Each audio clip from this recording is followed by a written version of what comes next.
What's up, everyone? It's Christopher, the mini commentator, and today we're talking about Austin, Texas.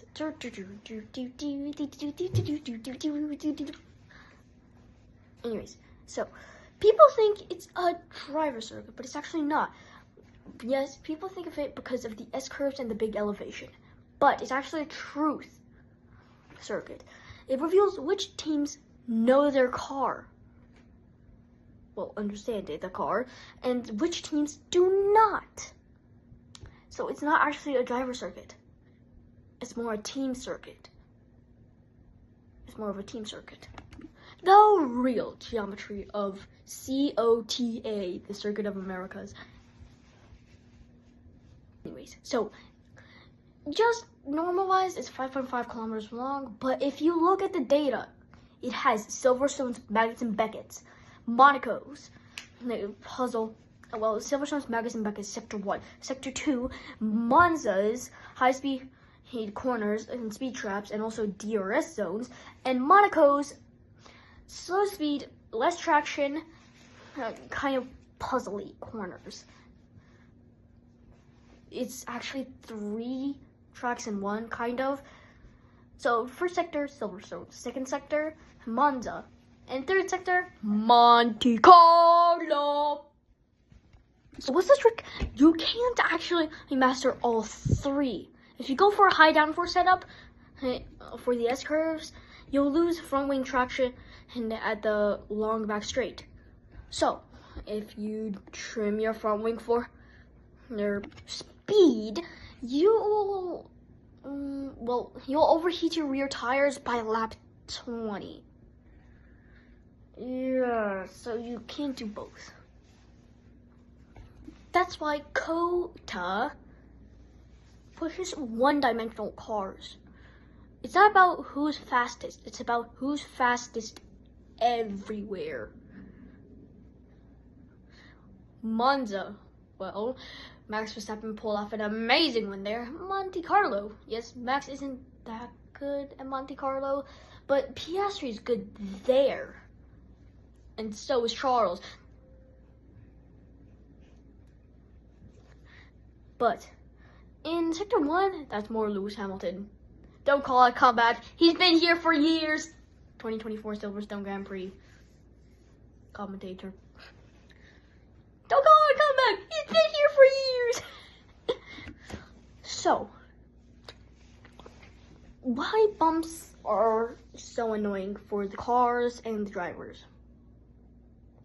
1, it's not just annoying. It confuses the car's pressure maps and, of course, sensors. So, what the cars does is stiffen the suspension, which I definitely cannot do with my ring skipping finger. I got it from the park. Yeah. Or the driver lifts. Even if the aero platform could have handled it. At COTA, sorry. Let's just call it C. Actually, I'm just gonna call it Austin. At Austin, that constant up-down thing, yeah, not really good. Throws off the car's sensors. That's basically the car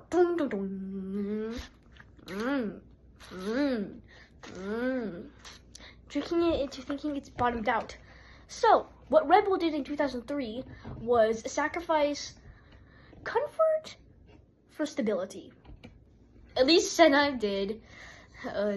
Okay, in F1 Clash, I had a Senna driver before. Anyway, so he did a literal 17th the win. Yes, no, not 17th. I'm not kidding, but it was actually 15th.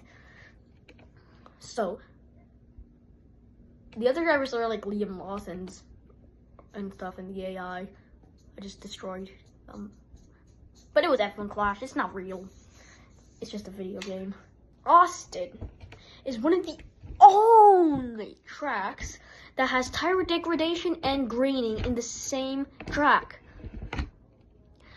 This is weird because usually it's, well, one or another. and it isn't this time, which is not good. Where does it degrade? Where does it degrade? And where does it grain? I'll tell you. The front left tire grains in the first stint because of long radius quarters. In sector 3, the tires start to degrade. The rear tires, to be exact, because teams cannot fix it. They cannot control the tires. It happens both times, but it sometimes might be one or another in Austin, because teams cannot fix both. They can fix one though, so it might be one or another for like a few teams. Strategy becomes a damage control exercise. Even Pirelli, yep, Pirelli. Oh my god, I really like this shirt. And even adjusted the tires a bit, especially for COTA, Austin, because teams were struggling to keep the tires under 130 Celsius without sliding. And that's just gonna make the car slower. So when you see a team double stacking, it's not just a different tire panic. It's tire strategy failed. Microclimate. You see, Austin is actually 700 feet above sea level. 700 feet! And you get what teams hate. Especially the drivers, because they're driving the cars. That's how bad Austin is. So, what the drivers, engineers, and teams hate: crosswinds, specifically mid-corner. Anyways, let's continue. So, drivers have to lift and coast aggressively to make it through the corners. Bumpy stuff. A 15 km/h gust can change the car's stability through 7 and 8. Turn 7 and 8. Like madly, just so you know. Some teams like Mercedes have adaptive rake aerodynamics, bottom of the car, to handle this. It still doesn't work that way though. But others like Haas, they lose like tire grip and they oversteer. So, why champions love COTA Austin? Champions like Verstappen, Vettel, and there's room for late braking. That's why they love it. That's just one of the reasons also. And this is why Hamilton calls turn 1 the best corner in F1. I don't really agree with him, but let's see. Actually, I'm just gonna tell you how it is. And why Verstappen says Austin is 3 tracks stitched into 1.